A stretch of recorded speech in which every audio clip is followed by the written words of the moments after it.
Il est très exactement 20h01, bonsoir, bienvenue. Je pense que ce soir, nous allons passer un tout petit moment sur le driver, parce qu'il y a 2-3 trucs un peu rigolos à vous raconter sur la vidéo qui est sortie jeudi. Écoutez, format qui a été incroyable à faire. L'idée du format driver donc est venue après le petit format qu'on avait fait sur Twitch, sur ce stream. Et l'idée c'était de se dire qu'on en avait vachement souffert de ce driver. Et comme vous l'avez vu ensemble, puisqu'on l'a fait ensemble, l'idée c'est que en fait il était pas si compliqué. Il s'avère que bon, on avait peut-être 6 ans et on n'était pas vraiment très habitué à l'époque à manier une manette. C'est vrai qu'on nommait un truc, c'est que aujourd'hui le truc, on le connaît, il y a Internet, c'est facile à savoir. Tu fais une recherche et tu sais, oubliez pas qu'à l'époque, il n'y avait pas Internet. C'est-à-dire que quand c'était marqué tour, fallait quand même deviner que le tour, fallait le mettre dans un ordre précis. C'était derrière les pylônes, fallait rien toucher. Le slalom, c'est pareil, donc il y avait beaucoup de devinettes à avoir, quoi. Et nous, on était assez contents de pouvoir faire ce format driver, ne serait-ce que pour un truc. C'est qu'on a tous les 3 joué avec Joseph et Arthur de la Fabrique Auto, que j'embrasse, qui font des streams d'ailleurs tous les mercredis et tous les vendredis et parfois les dimanches. Et c'était incroyable de pouvoir le refaire en vrai. À la base, le concept, c'est que c'était juste un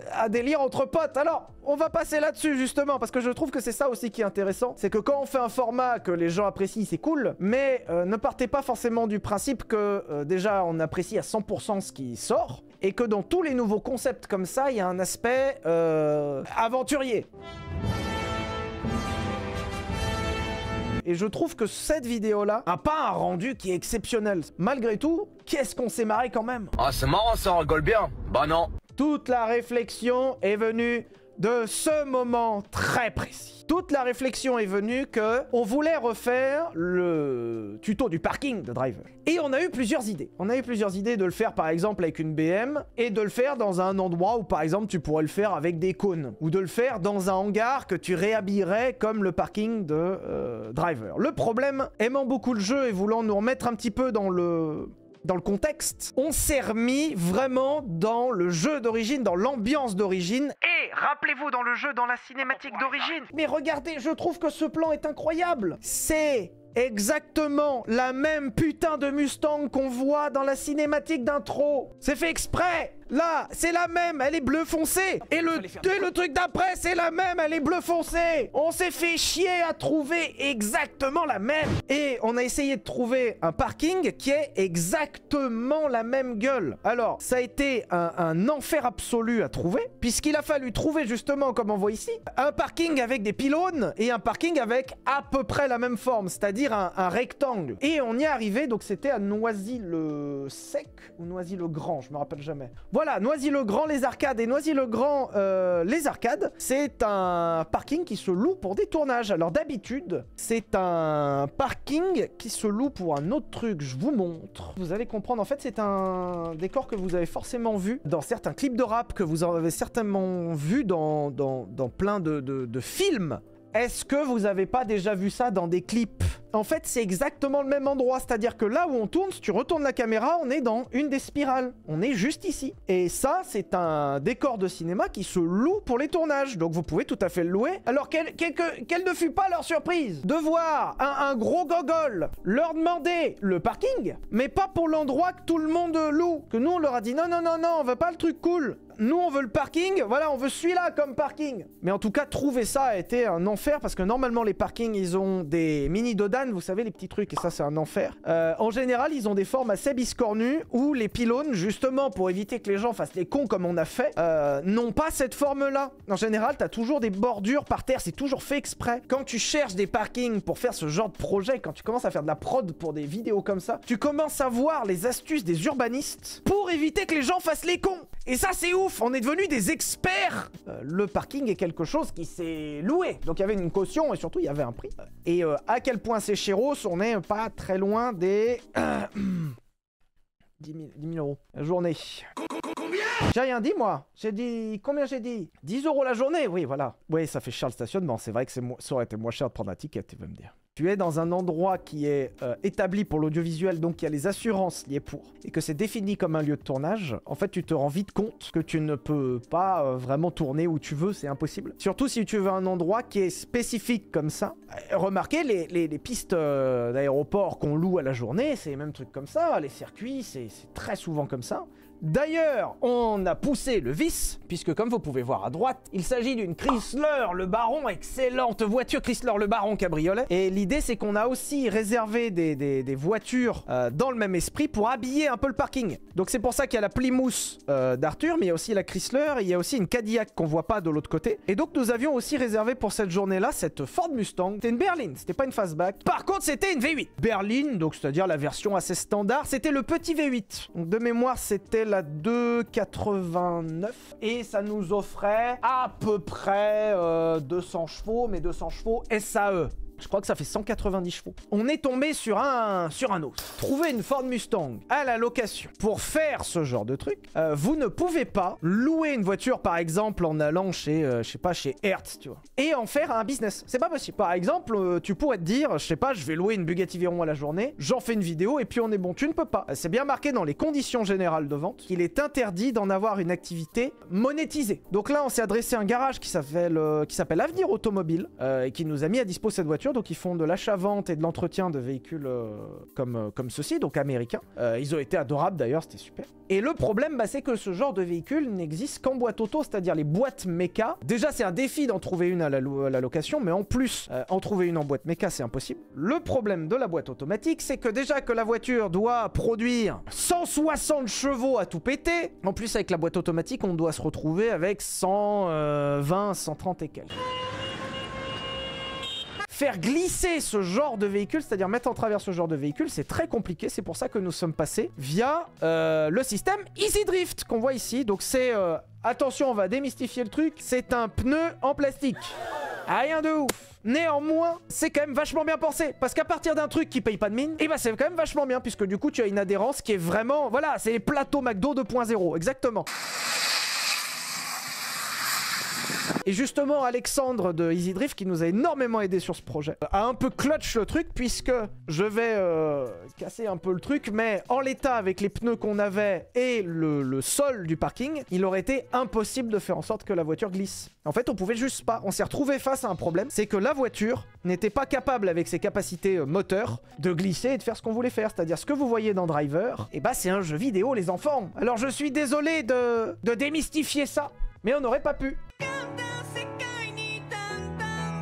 Je vous mets tout ce contexte-là pour vous dire un truc. C'est que on est arrivé avec, dans la tête, on va se régaler. Et en vrai, on s'est régalé. C'est pas le problème. On s'est extrêmement vite rendu compte que sur place, ça allait être très compliqué. Mais genre, extrêmement compliqué parce que là, déjà, je mets du gaz, il y a rien qui passe par terre et du coup, ça glisse, mais peut-être encore un peu trop. Cet effet-là de pivotage sur place, le problème, c'est que ça a été amplifié par le fait que la voiture n'a pas de différentiel auto-bloquant. Donc, dès que tu commences à avoir 1 degré d'angle, tu n'as qu'une seule roue qui pivote. T'en as qu'une qui balance tout le jus. De quoi? Le différentiel autobloquant. Vous savez ce que c'est un différentiel? Oh my god! Ok, it's happening! Mais j'ai pas besoin de vous expliquer, vous savez parfaitement ce que c'est, enfin. Le différentiel est une pièce qui va donner de la puissance soit à une roue, soit à une autre. Soit ça donne 100% d'un côté ou de l'autre, et ensuite avec des différentiels autobloquants, tu peux bloquer et faire en sorte que tu aies une partie de la puissance d'un côté, une autre partie de la puissance de l'autre. Bref, on va dire un truc, on va dire que c'est la pièce magique. Nous avions une pièce magique dans la voiture qui n'était pas autobloquante, c'est-à-dire que la pièce magique ne s'autobloque pas, ce qui fait que il n'y a qu'une roue qui tourne. Et le problème, c'est que dès qu'il t'arrive ça, la voiture, elle restait sur place, quoi. En fait, t'as la pièce magique, il n'y a qu'une roue qui tourne, et puis la voiture, elle bouge plus. On l'a eu. Ah, ça va, j'ai même pas expliqué. Déjà, je vais débunk un truc. On voit qu'entre le début et la fin, les roues arrière ont changé, puisque ce sont les roues avec les Easy Drift. Donc, on a changé, on a permuté les roues. D'ailleurs, pour votre information, sur place, nous n'avions pas... En fait, on avait les pneus qu'elle avait avec les Easy Drift, donc on avait les pneus et les Easy Drift, mais sur les jantes, et c'était pas monté. Et en fait, on s'est retrouvé turbo con sur le moment, puisque les pneus et les jantes n'étaient pas montés. Et du coup, on s'est vraiment retrouvé avec les deux éléments dans un parking un dimanche, avec les deux éléments qui collaient pas, puisqu'on peut pas mettre des pneus sur des jantes comme ça. Voilà. Et donc, il y a Jordan sur place qui se reconnaîtra, qui nous a aidé de ouf et qui a fait le clutch en montant ça. Et du coup, le truc, c'est que comme ce n'était pas les mêmes jantes, c'était des jantes tôle, mais regarde le montage dégueulasse où on a acheté une bombe de peinture argentée pour agrandir visuellement la jante, pour qu'on ne se rende pas trop compte que les jantes arrière ont changé entre le début et après. Nice. j'avais envie de vous demander, est-ce que vous avez apprécié? Parce que l'idée, c'est que sur place, on s'est un peu régalé. Problème, c'est que j'ai l'impression, en voyant la vidéo, bah qu'en fait, nous, on s'est mieux amusé que vous.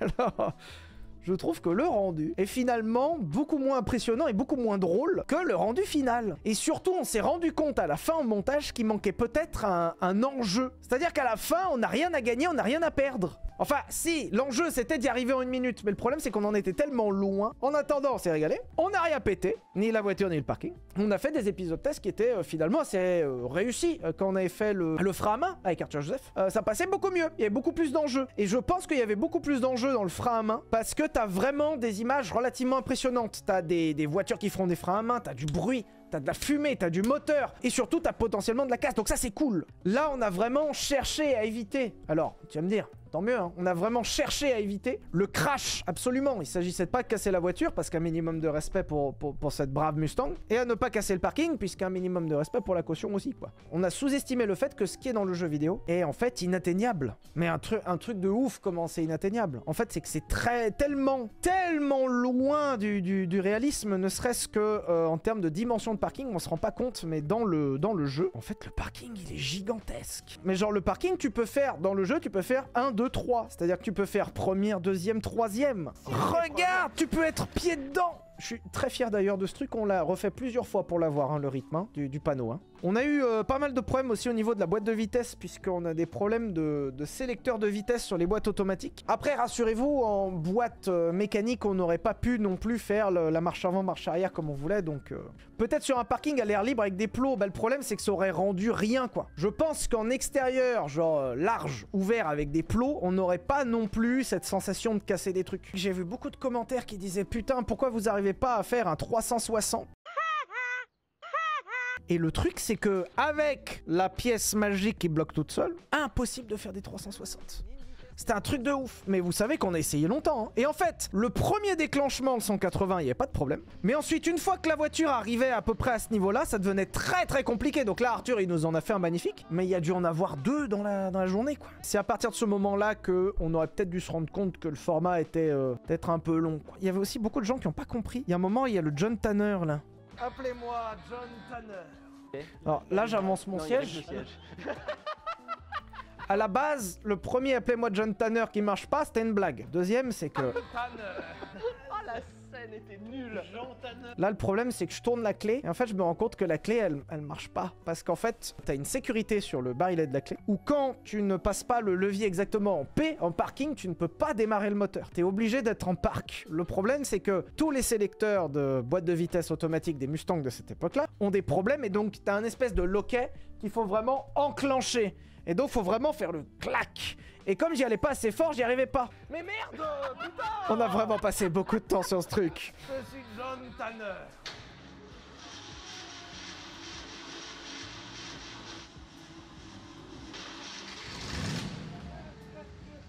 Bonne route, monsieur Tanner. Sachez que ce moment était raccourci parce que dans la vraie vie, elle a mis encore plus de temps. Mais c'était vraiment trop long de vous mettre tout. Bon, je pense qu'on a fait le tour quand même. Parce que ça reste un petit parking avec une Mustang. J'espère que vous avez apprécié ce petit débrief.